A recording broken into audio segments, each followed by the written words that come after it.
Thanks for downloading this episode from Teachers Talk Radio. You can find the full schedule and listen back to all our shows at ttradio.org. Enjoy the podcast. Our theme for this evening is going to be how to help or support independent learners.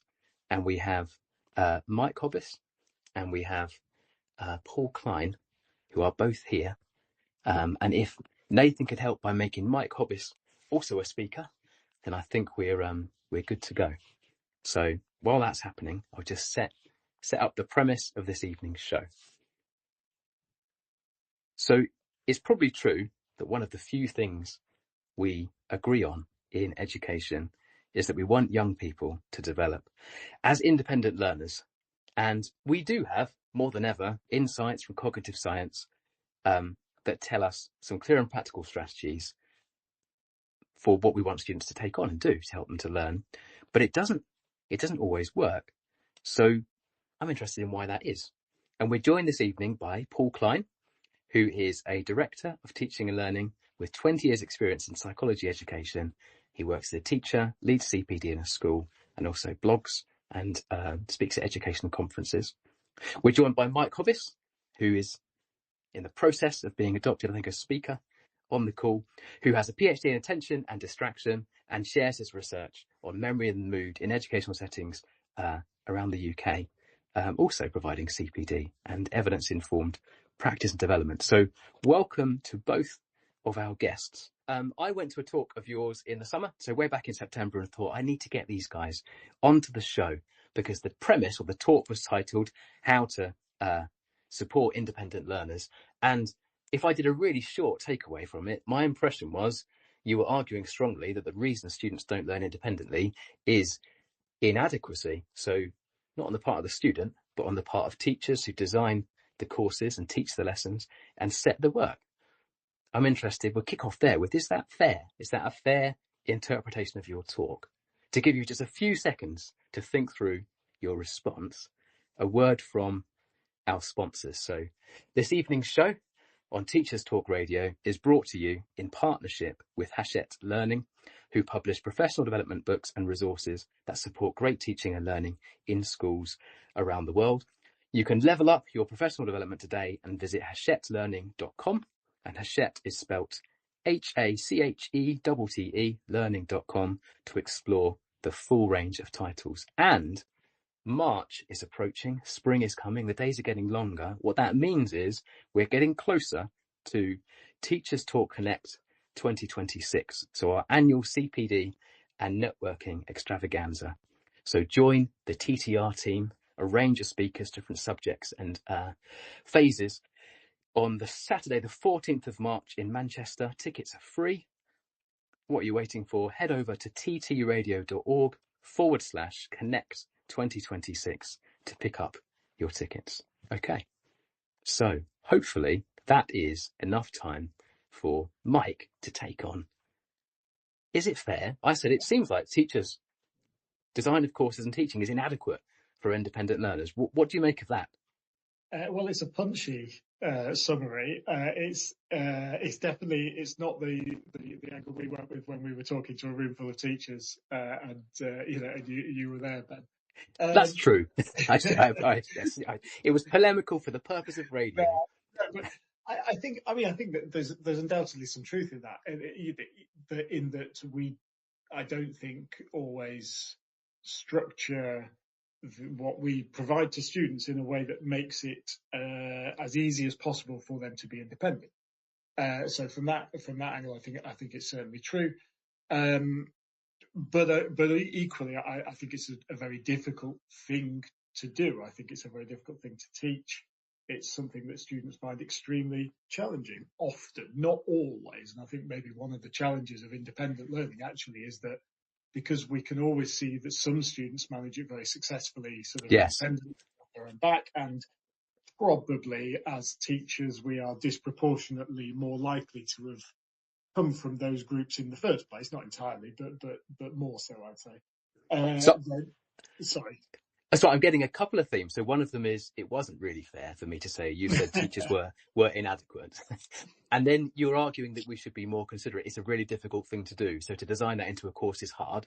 That's one side. And then the flip side you're saying is some students, and that might be lots of teachers, do it almost without thinking. So they might not notice how hard it is. Is that a fairer and more nuanced take? I think that's true, but also I think as we get into what we're, the sort of the system we lay out, the sort of the idea of the system that we talk about and that we think is very useful here, it is basically a sort of virtuous circle model. So I think what you actually often get are students who have, by accident or design or natural ability, fallen upon things that work, and therefore when they might arrive in their classroom they've actually got really well established habits because they're self-reinforcing. If they work and we see them working and we believe that they work, then we're more likely to continue to use them, whereas other students won't have fallen into those habits, and therefore what can perhaps look like two people arriving where one person just can do it and one person can't may actually be that just they're at opposite ends of these virtuous and vicious circles of learning habits. And so we wouldn't say there that the student who wasn't doing well, they were inadequate either. We're saying they're missing some key things. So maybe there's a lesson there about kindness and language, possibly. So I'm just double checking while we're here. So Paul, you are there and can mute and unmute, because I've got lost in all the guests. I am now. I had a bit of problems for some reason, but yes, I've managed to join you. Thank you. Fantastic. Welcome back. This is good. So I just thought I'd double check. So again, thank you, Mike, for that introduction. So again, at the talk I went to, I like the fact you rooted it in concrete examples. So we had this scenario of Charlie, and I've got it in front of me. So I thought if I read it out, and maybe Paul, you can kick off with telling me why these things happen, and we kind of go from there. And as we go through, this is my first interview of two guests, so it's both exciting and I'm a novice. So feel free to interrupt each other, say you're going to take on a particular question. It's all fine. So it's all welcome on Teachers Talk Radio. I want it to feel like a natural conversation. So the scenario you gave me was a teacher called Charlie had told his class to prepare for an upcoming test. He's emphasised the use of active revision strategies, like using flashcards, spacing out revision rather than just cramming. And then the moment of truth comes, he reviews their test papers and they just don't seem to know very much. And he speaks to the class about the results and is disheartened to find most left their revision to the day before and then they just reread their notes. So, Paul, could you jump in there and tell us what's going wrong? Yeah, sure. I think first of all, there's lots going on, and there's probably multiple reasons why that's happening. And some of that's to do with, the time that the students feel that they have available. Some of it's to do with whether they genuinely know what is meant by active revision or spacing or using flashcards, or I've got these flashcards, but what am I meant to do with it? Some of it may well be to do with motivation, but I think in that scenario, we'd probably assume that most of those students probably want to do well. And certainly Charlie has made some effort to try and inform them about what it is that they're supposed to be doing. So the biggest issue we've got here is essentially this sort of knowing-doing gap, that pupils are often well versed in the things they're supposed to be doing, but something prevents them from actually doing it. And that might be around their kind of actual knowledge of the thing. So they know they're meant to, but they don't really get what they're meant to do with it. Or something around the motivation to really actually make them go from, I know I ought to, but I don't really want to. So you seem to have given two possible gaps there. So we've got the knowing-doing gap is they do know, and then there's a gap between knowing that really clearly and then doing the thing. Yeah. And you've also hinted they might not know as well as we assume. Yeah, I think so. And I think so the framework that we'll talk about later is helpful in terms of sort of trying to break down which of the barriers it is and where we think the problem might be stemming from, to then give us a good place to start in trying to rectify that situation. Okay. And I think if I do carry on, sorry. Yes. Sorry, sort of think about how that we chose that scenario because it's one that I think all teachers are pretty familiar with. Yes. But also it's mapped out in the empirical research. So sort of a classic research from Carpicker 2009 surveyed students about their study habits and basically found that students reported using low utility strategies like rereading and highlighting, and very few of them used retrieval practice or anything like that. And I suppose in 2009 that wasn't a great surprise, because as a teacher then that wasn't part of our kind of shared vernacular. It wasn't something that was being talked about in schools at that point, certainly not in that language. Fast forward to now, and we think, okay, great, we've been doing so much work around this sort of the cognitive science stuff, the memory, retrieval, etc., that, okay, we'd hope that we've moved forward. And more recent research, so a paper just last year by Sultana et al., found that student knowledge of the kinds of strategies that are more effective is much, much higher, but they're still significantly more likely to default to less effective strategies like rereading their notes. So we think the knowledge bit is definitely being addressed steadily across education, but there's still definitely a big hole in terms of actually then converting that to students doing it. Thank you. And certainly at the talk we attended, people choose to go to different sessions. Lots of people chose to go to your session. And I think that reflects this as a really common experience. And I think what you've already both set up really clearly is, okay, we have this challenge, but just repeating the same thing, so telling people what to do, isn't going to get us there. So if we're thinking about supporting independent learners, we have to be more systematic. So we're going to work towards this evening a kind of model with lots of examples of things that teachers can do in the moment. But I think it's more about this in the long term, how we design and set up our courses to really have an impact. So I'm looking forward to getting into that. I think to get there first, I might come out of a classroom, say, maybe if I'm Charlie in this example, saying the students are just not motivated to do the right stuff. They're just not motivated enough. I wondered, Mike, if you could help out with a better understanding of motivation. So what do I need to think about more clearly to make more sense of that rather blunt? It's only one step up from saying they're just inadequate. I'm now just saying, nah, they're just not motivated. Can you help me further? Right. Okay. Sure. And Paul should definitely butt in at any point here, because he's the sort of a motivation expert. But I mean, in terms of motivation, sort of generally, and how it might relate to study skills, if we think about motivation, is this? It's usually people will define it as like a goal directed process. So it's our desire to start and then keep going with a process towards a particular goal. So what that means, if you sort of break it down, is, well, because it's goal directed, then it's sort of highly context specific. And we all know this, don't we? People can be really motivated in some areas and not at all in others. And even within one subject, you might love one part of the subject and be very motivated to study it. We're both psychology teachers. Lots of students will find aspects of our course absolutely fascinating, but do nowhere near enough revision on research methods. Can we just pretend it's the opposite for the purpose of the listeners? So they love research methods. Sorry, yeah, they always do. They can't stop. They can't stop doing that one. Yeah, sorry. Yeah. Do so. Yes, so maybe we can keep pulling the ball. So motivation is about being directed towards a goal, and we do in teaching. We've been hearing about external and internal, or extrinsic and intrinsic motivations for a while. And then you started talking about, or one of the two of you, so whoever it was, maybe you can jump in, talking about instrumental motivation. There's lots of language there, but they seemed really helpful. So can you ground that in something practical?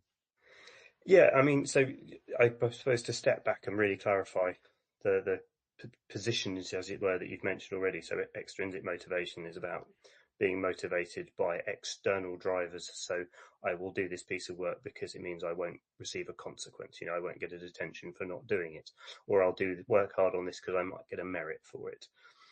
So I'm going shiny stickers this week. So my daughter left a sheet of them. My sixth formers have gone mad for shiny stickers. I'm barefaced. I'm like doing it. I said, look, if you do this week, they're not only shiny, but they're big and they're flowers and they are quite excited. I think we should never underestimate the power of stickers for anyone, really. Yes. And extrinsic motivators are really effective at sort of particularly initiating those behaviours, sort of getting them over the line started. But we can't rely on them for too long, because we know that overuse actually reduces in the likelihood of increasing intrinsic motivation over time. So it might be counterproductive if they're doing it just for that. In the long run, yeah. It can't be Okay. we only do it for the reward or for the avoidance of punishment. And the sort of, utopia of teaching would be intrinsic motivation everywhere, where students are just doing it for the sheer love of it. I want to do my psychology essay because I just love psychology and I just love learning about it, and I'm just thrilled by all of it. And of course that's idealistic and naive to think that we'll ever get them there. And so I think one thing to say is obviously these aren't binary.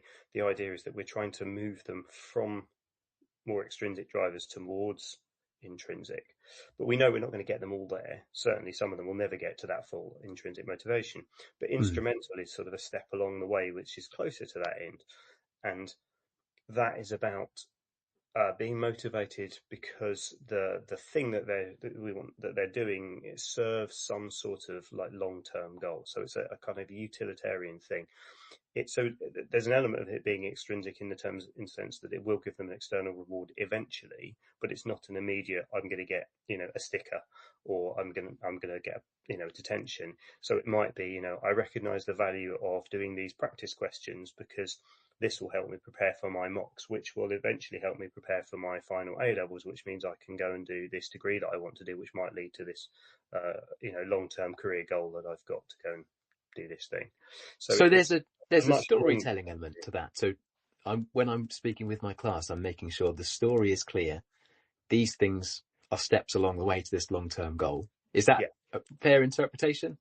Yeah, I think so. And I think just to sort of pick up as well on the point that Mike made about that, talking about motivation as being domain specific, because you use that language, which I think in teaching we often fall sort of foul of doing, that we describe students as being a motivated student or an unmotivated student, as though it's a character flaw essentially, or a quality attribute. It's but it seems like it's a fundamental personality attribute, when actually if we think about it as being highly domain specific and task specific or goal specific, then trying to increase motivation is about figuring out how do I make them more motivated to do this thing, rather than how do I fundamentally change this child's personality, which feels like quite a tall order. / impossible. So that's quite a practical take, is going, no, this, when I say someone's not motivated, and I'd like to say I'm doing this partly for the purpose of radio, but also we do slip into the those. Sure. I'm basically saying this person isn't doing the thing I want them to. It's not really explaining them at all. So what I liked about your model is it has some explanatory power, because it's saying, I know that they're not motivated towards this goal in this context to do this thing. And that, I think, is a good starting point. And then you said, well, actually, that extrinsic intrinsic is a good way in, but you'd like to acknowledge that there's not a world where all learners come in, kind of like Dead Poet Society, it's inspired, and they just carry on the love of it all. You do get those moments of teaching, they come and go. But that instrumental motivation seems kind of useful. So I'm doing this thing because it has value in the long term, but it's quite a concrete goal I can add now. I think we're getting towards like a useful model. You also, and again, my apologies for not linking my notes to names, there was a lot of talk about competence. So that seems like an important idea to think about. If I'm thinking about creating or supporting or encouraging independent learners to work and study really well, competence seems important. So could one of you take that on? What does it look like in your subject, and maybe what it looks like elsewhere? Sure. Yeah. So, I mean, one of the sort of big motivation theories is called self-determination theory. And that sort of suggests that there's three big components to motivation. So the competence, so, feeling that you are capable of being successful at something. Autonomy, so feeling in control of your behavior and your goals around it. And then relatedness, so that's feeling some sort of sense of belonging to the process that you're taking part in. This show is brought to you in partnership with Hachette Learning, publishers of professional development books and resources that support great teaching and learning in schools around the world. Level up your professional development today. and visit hashitlearning.com to explore the full range of titles. Hey teachers, it's Tom here from Teachers Talk Radio, just dropping in to tell you about Teachers Talk Connect 2026. We are back with our amazing big annual CPD and networking extravaganza in Manchester. It's on Saturday the 14th of March and tickets are completely free for teachers. Just head over to ttradio.org/Connect 2026 to grab your ticket today. We can't wait to see you there. And of those three, although obviously all three are really important, there's some suggestion that competence is potentially the most important one of those, or certainly that it's the one that might sort of have to come first in the process. So what does that mean? It means that actually, although, you know, almost inevitably there's likely to be this sort of two-directional relationship between motivation and success, actually, if students can feel like they are being successful, if they can feel competent at something, if they can feel like something is working, then they are likely to become more motivated to continue that and to take it further. So actually, what we need to do is not just tell students what to do, to take it back to that sort of initial problem we posed at the start, because I think increasingly we do that relatively well. What we need to try and do is go beyond that to show why students should do it, maybe in more detail how they should do it. We need to sort of structure their environment so it's easy for them to do and so they feel able to do it. And all of those things hopefully make it more likely that they will actually do it and then get some success out of it, and then obviously feel competent, as you know, as well as the relatedness aspects and autonomy, which potentially comes a bit later, and we might talk about that. But so actually, we've got a bit more to do to make people feel competent in studying correctly. So a student who sat in my lesson and heard me go on about elaborative rehearsal and practice and spacing, that's fine. And you're saying that's not sufficient for them to do the thing. They have to feel that they can do a very specific thing successfly. Is that what we're saying? Otherwise, they're not going to do it. Yeah, absolutely. And actually, that sort of brings us nicely onto this framework that we sort of set out in the talk, which is by not ours. It is by psychologist, US psychologist called Mark McDaniel and some of his colleagues. But that's what he called it, the KBCP framework, which is a little bit of a mouthful, and I always have to sort of recheck that I've got all of those in the right order. But basically, KBCP is knowledge, belief, commitment, and planning. So in other words, if you're going to study successfully, if you're going to study independently successfully, you need to know what you need, know what to do. That's the knowledge.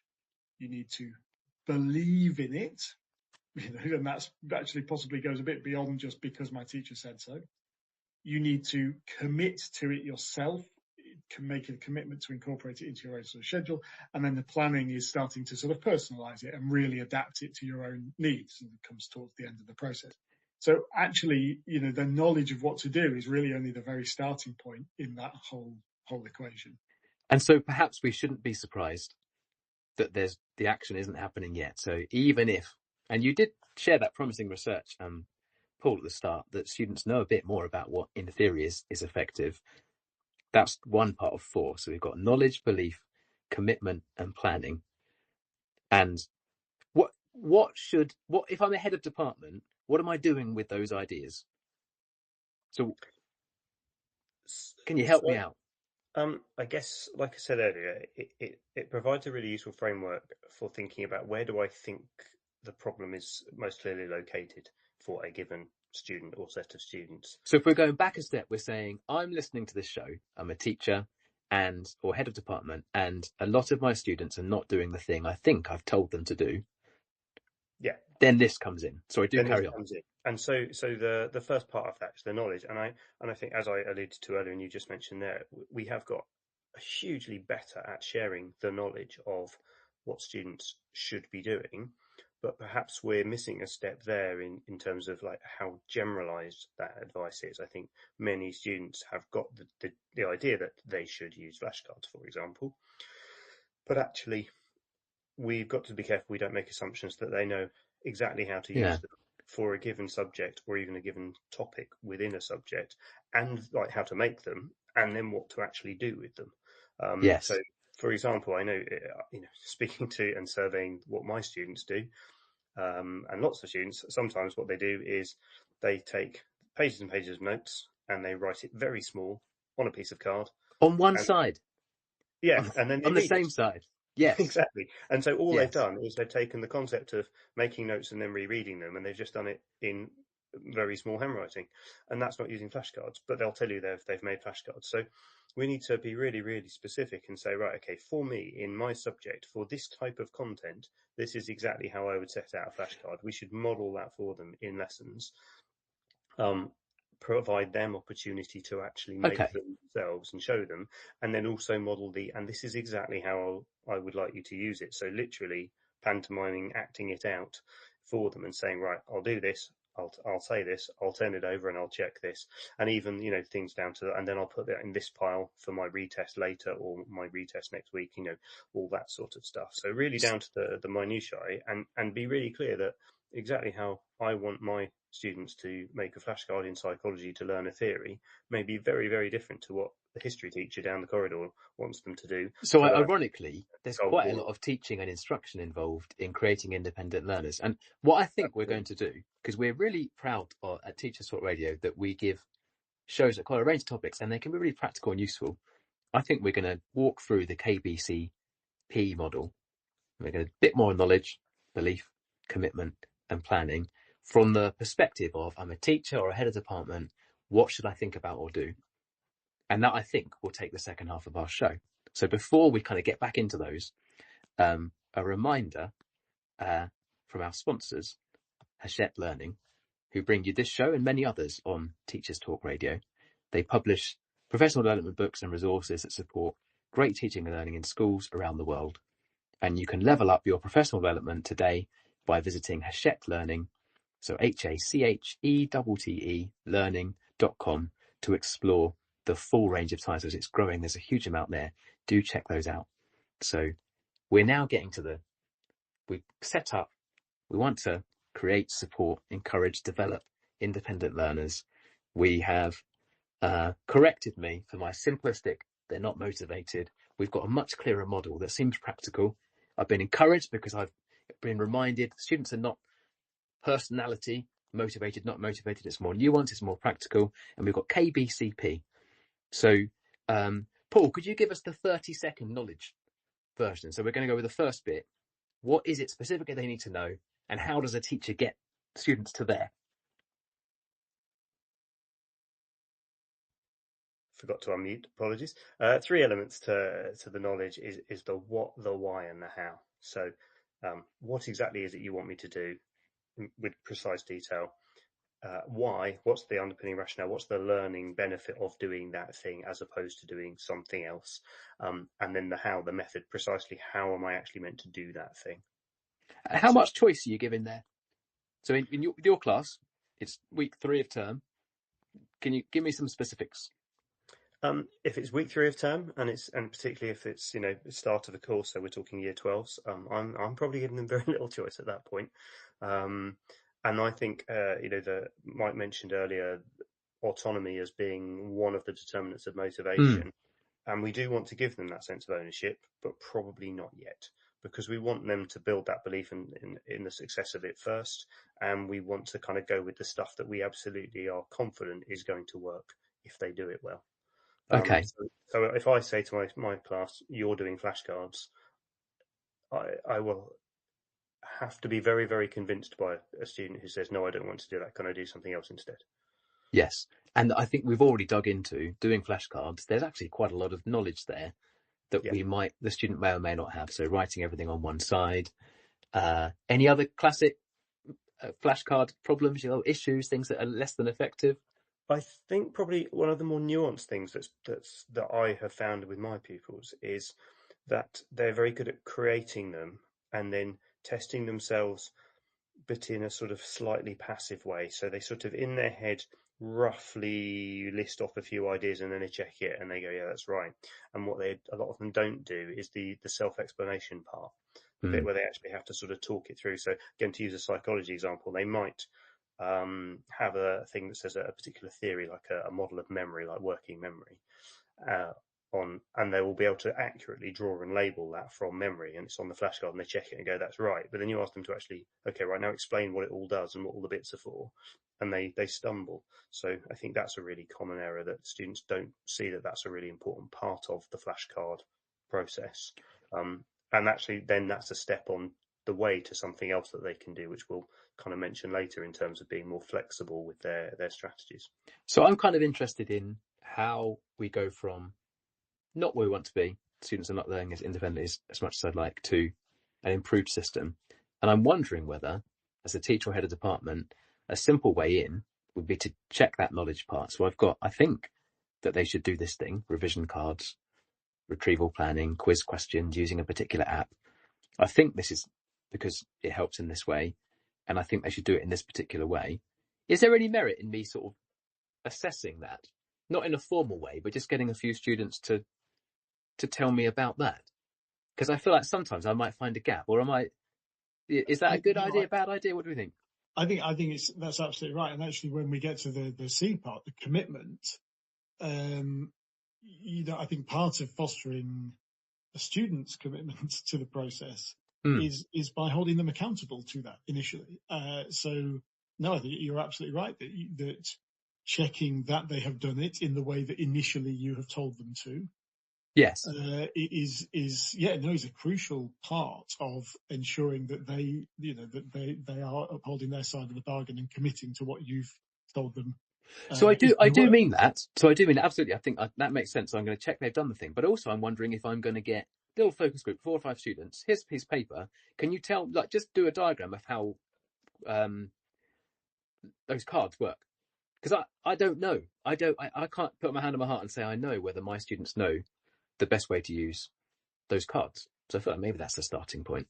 Maybe I'm just far behind, but I think that checking seems kind of crucial. And we've started hinting that, well, saying clearly that knowledge isn't the whole thing. So now the young person needs to believe. Well, I'm the interviewer, so I shouldn't be saying. Well, what do they need to believe? Okay, and how do we get there? I mean, they need to believe it's going to work. They need to believe that the stuff that we've told them to do is going to actually work. So, right. I mean, part of that, actually, I think, which links very nicely to what you've just said, is potentially, modelling in class and checking that they know actually what they're supposed to do and how to do it. But another part of it, which again links to what you said, is potentially making the space, setting the time aside within class, perhaps, to practice using them in the right way so that you can see how they're using them. Yes. And often what we just do is we sort of equate independent learning with things that happen outside of the classroom, away from our eyes. And actually that means we don't know how the process happens. So maybe in some of those early lessons, we do need to set aside time to give them the chance to practice, making or using whatever the techniques are that we're telling them to do, and give feedback on that and all of those sorts of things. And then we basically need to try as much as possible to create an environment in which we can be really confident that those things will be successful for them. Yes. So this interested me because I think there's 2 things that struck me. One of them was I have to design my course well. I can't be asking them questions that they won't have done the cards on, or they don't have the resource for, or that is tangential to the thing we've actually learned. And then you used much more nuanced language, but I'm almost, one of my aims in lesson 1 to 7 is to not trick, maybe sort of like trick the student. Like, unpick that for me. It's your area. I said I'll so cheat. I'm sort of tricking them. Did you say trick? Like, unpack that in a more nuanced way. What are we doing? Well, so, if we think that this is the right thing for them to do, we go confidence trick. It's a confidence trick. This is what we're doing, isn't it? Yeah, we want them to believe it's the right thing to do. Then, actually, what's the best way of convincing them that? Well, give them a test which we're pretty confident they're going to do really well on. So, I give year 12s relatively early on, my brand new year 12 doing psychology A level. I give them a keywords test and a key vocabulary test. And it's pretty easy, and we revise it together using the techniques that I've shown them, and the vast majority of them then do very well indeed. And I make an enormous fuss about how effective that is. Now, actually, the test was quite easy, but they don't need to know that. What they need to know is that they've done really well, they've experienced some success, and that part of that is because they've used the techniques that we've recommended them to do so. So they've seen that it's successful. And the sort of counter, the pushback you sometimes get against that is, well, point if it's so easy, and shouldn't retrieval practice be quite difficult, and desirable difficulties and all of those things. And I think that I understand that if we just think about that one, like that one test in isolation. But that's not really the thing, is it? That no. doing one card is neither here nor there. So you're going longer term. We're trying to develop a habit that will mean that they repeatedly do these things, but hopefully with increasingly desirable difficulties as time goes on and strategies develop over 2 years if they're doing an A-level course. So getting so sort of worried about the difficulty of the very first retrieval opportunity is not worth it. It's neither here nor there. Far more useful is for them to experience some success and therefore develop a bit of belief in the efficacy of the strategies. I think that's really helpful. Paul might have something to add, or he's accidentally unmuted. So no, I did. Thank you.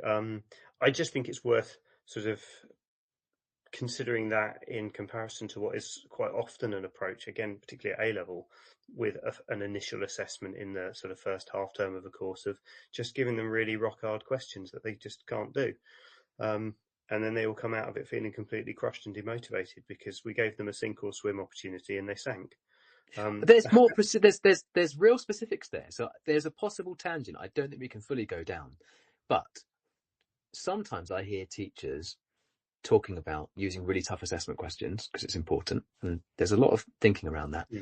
Some assessment questions, if they were the real exam, most students are going to bomb them. This is how it will be. Like, an A-star in psychology is 70-something%, depending on the exam board. And there'll be questions that are just really tough. And I sometimes worry that we're so keen to do the rigorous assessment that almost the opposite of what you and Mike are saying, I go to my lessons, answer questions, I do the homework because Paul's far better than me at convincing students it's a good idea. So I've done it. Then I come in and do a test and it's really tough and it didn't work. I've done whatever the opposite of your KBCP model is. Yeah. Is that a reasonable interpretation of what might happen in some contexts?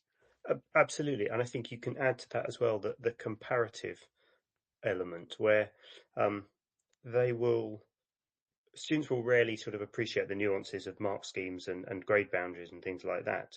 They will look at raw scores and they will compare them across subjects. So if they're doing a biology test in which they get 80%, yes, and you say, well, fantastic, well done. And they come into psychology and they get 60%. And we say to them, oh, no, don't worry, that's actually an A grade. They don't think of it like that. They see, oh, I got 20% less. I don't feel successful.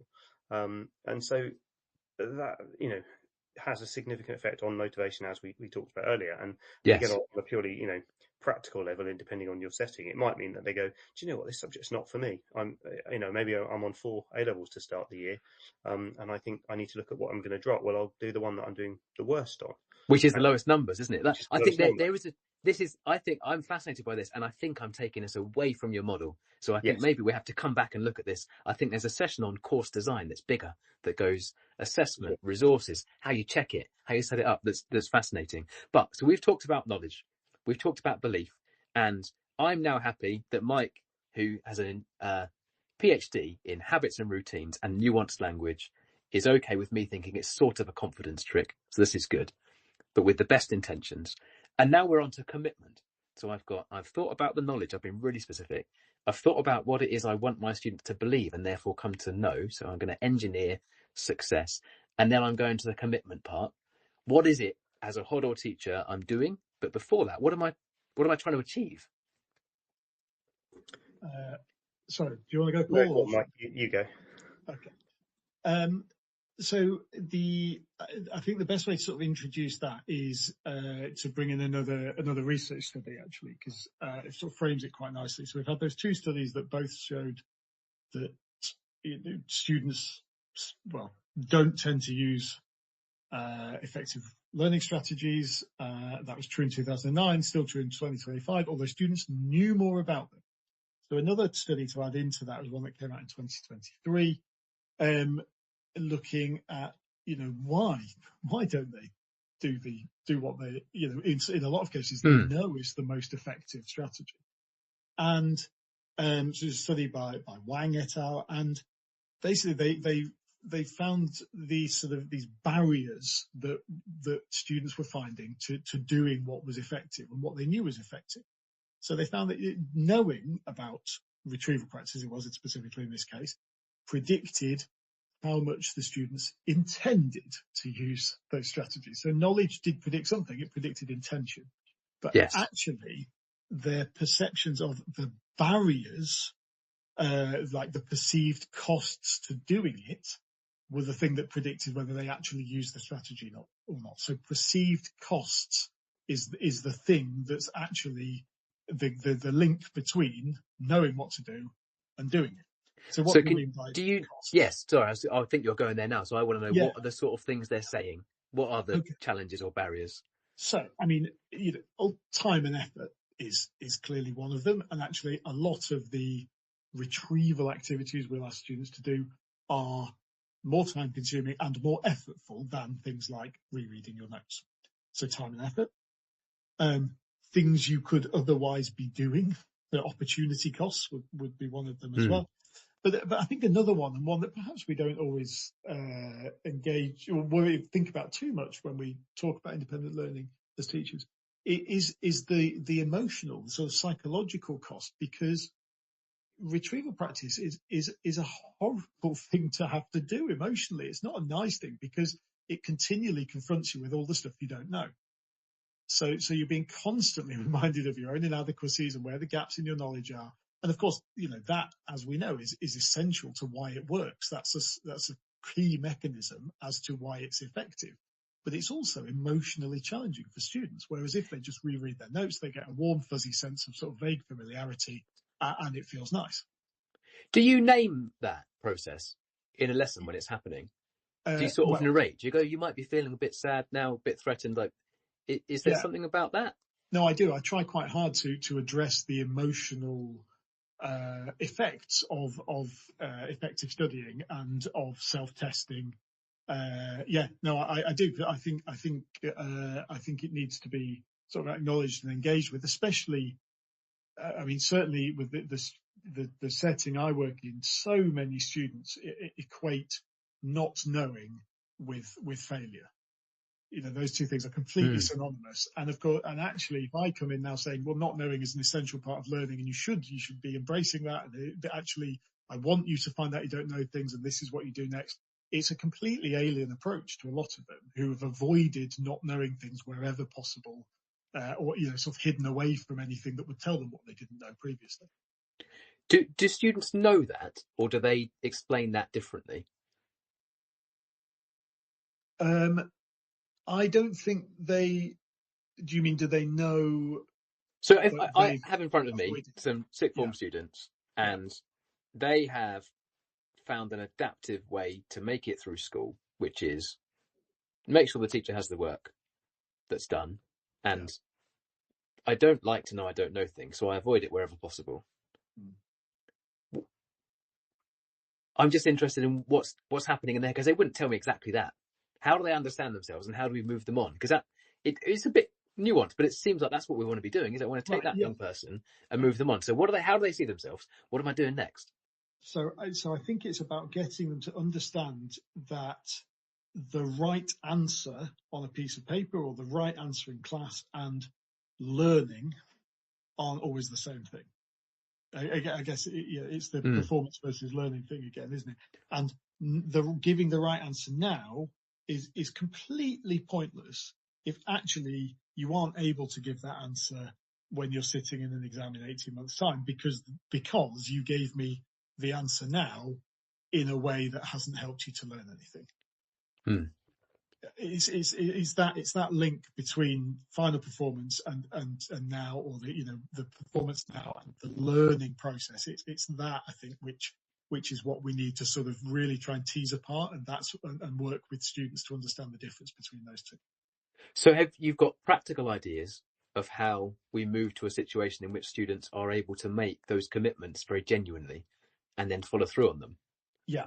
Absolutely. So I think, we want to if we think about effort costs, for example, we want to make our revision resources, whatever they may be, as easily accessible as possible. So whether that's pre-made flashcards, there's arguments about whether it's good for students to make them themselves or not, but I provide all my students with sort of flashcard style question answer pairs for their entire course that they have on a spreadsheet and they get at the start of the course. So there's no sort of question about where those things are or whether you need to make them. They're also in an online learning platform and various other sort of places as well. So, sort of making the expectations and the resources around those things as easily accessible as possible is one thing. Mm-hmm. The other thing is in terms of effort costs is this is something I didn't really understand until I did something a bit similar to what you suggested, Ben, in terms of actually sort of almost focus grouping a few students and sitting down and discussing their habits with them. But teaching multiple routes. So, we've talked about flashcards, for example, but actually flashcards are brilliant if you have the space to spread all your little paper things out and, the time to do those and an environment that's conducive to that. But if you have a great wad of flashcards and you're waiting at the bus stop, you're not going to get your flashcards out or something like that. Yeah. So what we want actually are students who have a number of different effective study strategies in their armory that they can bring out at different times. And that could be paper flashcards. It might be that you have an online learning app that they can do on their phones, but it might also be that you talk to them about like self-explanation and just self-testing. Because you can do that absolutely anywhere. You can just talk to yourself in your own head and explain a concept. So, multiple routes to doing something useful that can then be adapted depending on whatever the situation is, wherever they are, etc., etc. So those things reduce the effort costs because it means it's always easy to do something, and the thing, is you don't have to worry about collecting loads of stuff or getting started. So while we're here, I do think there's a whole show, but maybe a little short question now. A well-designed course you've thrown in, you give them everything so that the thing they're doing is investing time in a very specific action. Is that fair? And then can you just give me an outline? If I'm a new teacher to your school, you're saying, well, this is how we do the course. These are the things. What are these things? Well, this is, for example, this is what we want them to know. And that doesn't mean that, our lessons are solely based around those, because that would be very boring and joyless. But we can break down the sort of the core knowledge that we want them to have and that we want, therefore, them to come out of each lesson that they've covered these 5 points or whatever. Yeah. But what that gives absolute clarity for the students then in what do I expect you to know? There should never be any question, the classic student question of I just don't know how to get better. Because if until you know all of those and you can tell me all of those, then it's very clear what you need to do to get better.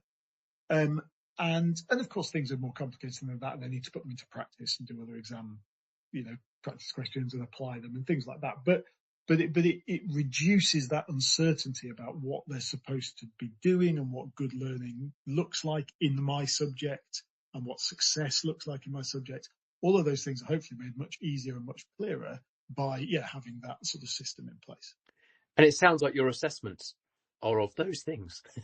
I don't sound too simplistic, but that seems pretty crucial, doesn't it? They are initially. I mean, and so initially, entirely of those things, just my sort of core questions. So we don't do exam questions initially. We'll practice them in class, but I don't assess them. How long do you do that? How long is that for? So the first until Christmas of year 12, entirely that.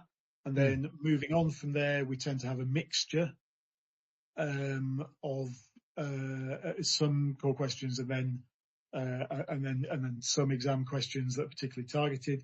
But I build the exam questions up as well, so we don't tend to actually get onto the evaluation and longer essay writing. Well, without a lot of scaffolding, we don't do that until year 13, actually. So, that's interesting. So yeah, assessment is drip fed in, as you say, by the same, according to the same measure. Because it does seem that everything's linked, isn't it? So we've been thinking about independent learning, and you pick that up, and it's attached to how you design your course and your vision of what it is you're trying to achieve. I think it's very interesting. Maybe now it's time for this question. So I might hear that as a teacher and think, wait, for independent learners, this seems more like spoon feeding and restrictive. So I don't know whether you or Paul, how do you respond to that? Because I think that's quite a common response to that model. Absolutely. It is very much a common response. And I think, in a nutshell, I think spoon feeding's got a bit of a bad press. And I use, the example. So you're saying, yes, it sort of is spoon feeding. Yeah, and that's okay. Okay. I think the term spoon feeding is kind of unhelpful. It's teaching. I use the literal example of spoon feeding in that, say, my young daughter is now capable of using her cutlery independently, but she couldn't before, and she started off with just a spoon, and she couldn't just pick up a spoon and use it. We had to teach her how to use it, and then we gradually sort of gave her less support until she could do it herself. That's teaching. And so, for these things, if we want to develop them to be done independently, we've got to teach them how to do it properly first, and then we remove the scaffolding. And I think often, and I think this is particularly an issue with sort of Key Stage 5, A-level learners, there's this kind of strange assumption that they'll suddenly just start doing without all of the stuff that we need to do to get them to know how to do it properly for themselves.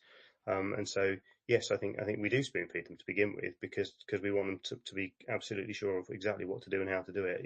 The knowledge, the belief that we've already talked about. We develop that belief by letting them do it and letting them feel successful for it. And then they'll start to do it themselves, and we can stop scaffolding it as much. But if we don't do that in the first place, the chances of them just doing it themselves are relatively low. And I think sometimes even those that appear to have adopted quite good independent learning habits without our input, it's like we assume that they've just naturally done it. Well, they've probably learned it from somewhere. It might not have been us. So I think we should sort of lean into it and go, yeah, it's okay. Let's teach them, and then let them do it independently. Thank you. So I think we've really got some good things to think through. So if I'm a head of department or a key stage or a faculty, and I'm thinking, right, we want really to develop our use of independent study time and maybe study time within lessons so it's more effective. We've got the K. So we've got knowledge. Do they know specifically what it is? And I think, Paul or Mike, you had what is it? Why are they doing it? How does it work? That's really helpful. Then we've got belief. And I'm going with my boilerplate is confidence trick. Early on, have I set up a course so the students come to believe that doing those things works? Then we've sort of circled around commitment, and Mike really helpfully kind of highlighted that there's an emotional side to commitment that we have to kind of tackle directly. And then Paul, you've picked up on the specifics that we need to be able to kind of go for these particular tasks. And then you've talked about planning. So how does this fit in? And again, I'm very sorry, I forget who leads on this generally when you're sharing these ideas. I think we've forgotten by now as well. We just just occasionally just take over from each other. So planning is I guess it's a development of commitment.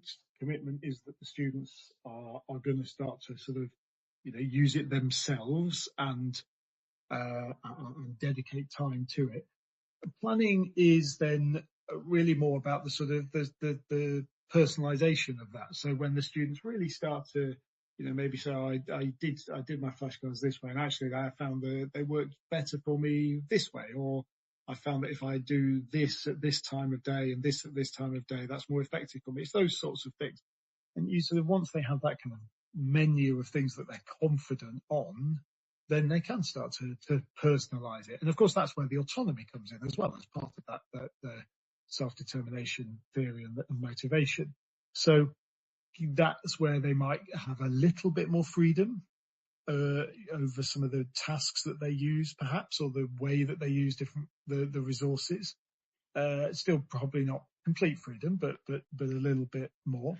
So again, can we make that, if, say, I'm a year 13 student in your class, Yeah. and my planning's become quite sophisticated, Yeah. what is it that I'm doing, you're getting me to do, I'm now allowed to do that I couldn't do before? What's happening? Okay, so for an example, then my year 13s at the front of each one of their notes booklets, they get a booklet for each unit, have what are called STAR task checklists. So STAR task is a fantastically cheesy acronym, stands for Student Taking Advantage of Resources, and they can be a star in a number of ways. So they've got all of the specification bullet points down the left-hand side, and then the columns would be things like, okay, so I've self-tested on my core questions, which are these sort of flashcard style question answer pairs.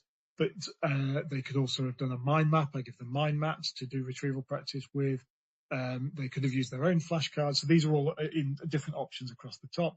They could have done past exam questions, or followed up on some sort of feedback that they've got from that area. That could be in lessons or any other sort of activities or homeworks that they've set.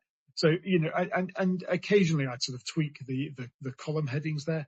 But basically what I've done there is I've given them a menu of 5 different independent learning activities that I think should be effective as long as they're doing them well. And that's by year 13. There are fewer options in year 12. So that builds up. And it means that provides some autonomy about what they're doing, but within a sort of approved menu. Thank you. Do you find there's a point in the year when students start to do that more? Or is that too sweeping? End of year 13? Yeah. End of year 13, yeah. I mean, I think it's too sweeping. It really varies for different students. Some students pick it up almost straight away and really run with it and sort of develop these really sort of productive routines. Others find it much harder to get them off the ground, and it takes a lot longer. And all of these things. I mean, I think flashcards, despite being and even things more broadly like self-testing, they're about amongst the most well evidenced piece of learning strategy that we have in cognitive psychology. But they still only work on averages, and some people struggle to use them, and there will be some individuals that struggle to use them. So I think we have to sort of accept that all students are going to have their own timetable and may end up doing things that don't always look exactly identical to each other, but that we should give them that kind of selected starting point, because that's likely to be the best starting point for the majority of them, and then go from there. So it sounds like there's a bit of a dance. You go, this is what we're doing, and there's going to be lots of iterations, and for some of you, by the end, you'll be doing something a bit different. The specifics of it will change, but the principles are going to be there. So maybe I've polemicized a bit by saying, teachers think that's spoon feeding, because that's not spoon feeding. That seems very adaptive. So it's always more nuanced, isn't it? It is, and I think I can't think of a single thing that I now do independently that I didn't have to be taught to do. I don't think very much. So we have to be taught to be independent. I think that's part of life. We should have said that at the start, and that's that. But I think it's really helpful. So I've really enjoyed today's interview. That's it, isn't it? So that's good, because here we are, 8:30, an hour in. I said we keep to time, and we have. We've talked about supporting independent learners. We explored key principles around motivation and competency. We then introduced this model, the KBCP model, and I like the way that you've broken down each of those different steps or stages. And I think that's something that a head of department or teacher could really go away and think about and make some changes. If you both had one suggested first step, I wonder what you think that would be? So I've listened, I've thought, you know what, I think I do need to maybe look at the way this course is designed to support independent learners. Any thoughts on step one, or something that's like a quick win? I don't know if it's a quick win, but I think the first step has to be defining precisely what independent learning means for you in your subject with that particular group of students, like cohort or even individual or class or whatever, because it's such a broad term that means lots of things to different people. And then you work backwards.